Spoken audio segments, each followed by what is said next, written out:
ഈശോ മിശിഹായ്ക്ക് സ്തുതിയായിരിക്കട്ടെ. വിശുദ്ധ യോഹന്നാന്റെ സുവിശേഷം 21 അധ്യായം 15 മുതൽ 19 വരെയുള്ള തിരുവചന ഭാഗമാണ് ഉയർപ്പ് കാലത്തിൻ്റെ 3-ാമത്തെ ഞായറാഴ്ച തിരുസഭ മാതാവ് നമുക്കായി നൽകിയിരിക്കുന്നത്. ഈ സുവിശേഷ ഭാഗത്ത് നമുക്ക് വളരെ ഹൃദയസ്പർശിയായ രീതിയിൽ കാണുന്ന ഒരു രംഗമാണ്. തീരത്തിരുന്ന് പ്രഭാത ഭക്ഷണം കഴിച്ചു കഴിഞ്ഞപ്പോൾ യേശു പത്രോസിനോട് നടത്തുന്ന ഒരു സംഭാഷണം വെറുമൊരു ചോദ്യമല്ല, മറിച്ച് പരാജയപ്പെട്ട ഒരു മനുഷ്യനെ സ്നേഹത്തോടെ കൈക്ക് പിടിച്ചുയർത്തുന്ന ദൈവത്തിൻ്റെ കരുണയുടെ സ്പർശനമാണ് ഇവിടെ നമുക്ക് കാണുവാനായിട്ട് സാധിക്കുക. നീ എന്നെ സ്നേഹിക്കുന്നുവോ എന്ന ചോദ്യത്തിന് മറുപടിയായി പത്രോസ് പറയുന്നു, ഉവ്വ് കർത്താവേ, ഞാൻ നിന്നെ സ്നേഹിക്കുന്നുവെന്ന് നീ അറിയുന്നുവല്ലോ. ശിഷ്യത്വം ആവശ്യപ്പെടുന്ന സ്നേഹം കൊടുക്കുവാൻ പത്രോസ് തയ്യാറാണ്. എന്നാൽ തൻ്റെ അനുഭവത്തിൻ്റെ വെളിച്ചത്തിൽ അത് അത്ര എളുപ്പമല്ല എന്ന് പത്രോസിന് മനസ്സിലായി. അതുകൊണ്ടാണ് ഞാൻ നിന്നെ സ്നേഹിക്കുന്നു എന്ന് തറപ്പിച്ച് പറയാതെ ഞാൻ നിന്നെ സ്നേഹിക്കുന്നുവെന്ന് നീ അറിയുന്നുവല്ലോ എന്ന് പത്രോസ് പറഞ്ഞത്. 3-ാം പ്രാവശ്യം കർത്താവേ, നീ എല്ലാം അറിയുന്നു എന്നുകൂടി പത്രോസ് കൂട്ടിച്ചേർക്കുന്നുണ്ട്. തൻ്റെ സ്നേഹത്തിൻ്റെ പ്രത്യുത്തരം പോലും ദൈവത്തിൻ്റെ കൃപയാണ് എന്ന് ഇവിടെ പത്രോസ് ഏറ്റുപറയുകയാണ്.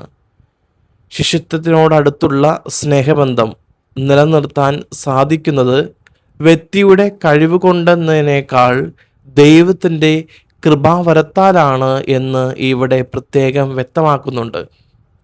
3 പ്രാവശ്യം ചോദ്യം ആവർത്തിക്കുകയും 3-ാം പ്രാവശ്യം മറുപടി പറയുകയും ചെയ്തത് ശിഷ്യത്വത്തിൽ ഈശോ പത്രോസിനെ പുനരുദ്ധരിക്കുന്നു എന്നതിൻ്റെ സൂചനയാണ്.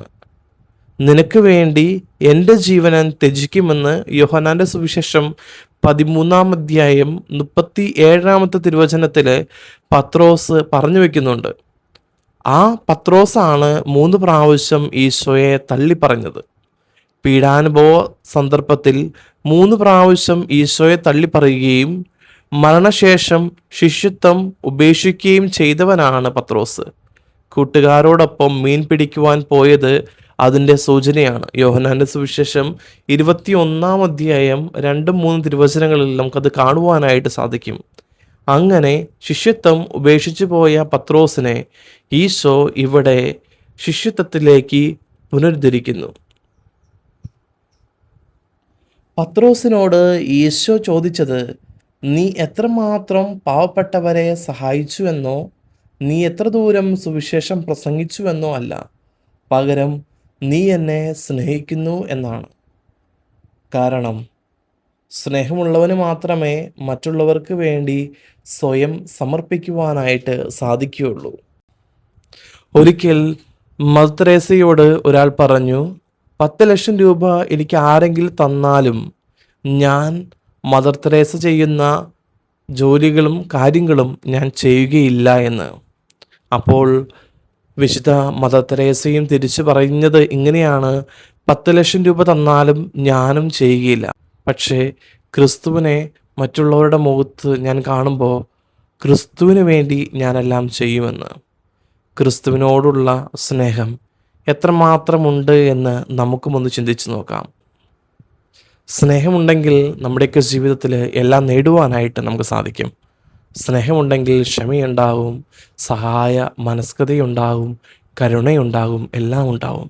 അതുകൊണ്ട് നമ്മുടെയൊക്കെ ജീവിതത്തിൽ സ്നേഹിക്കുവാനായിട്ട് നമുക്കും തയ്യാറാകാം. ക്രിസ്തുവിനെ നമ്മുടെ രാജാവായിട്ട് നമ്മുടെ ഹൃദയത്തിൽ ഏറ്റുവാങ്ങാനും കർത്താവിനുള്ള സ്നേഹം ഒട്ടും കുറയാതെ കർത്താവിനോട് എപ്പോഴും ചേർന്നിരിക്കുവാനും നമുക്കും പരിശ്രമിക്കാം. ദൈവം നമ്മളെ എല്ലാവരെയും സമൃദ്ധമായിട്ട് അനുഗ്രഹിക്കട്ടെ.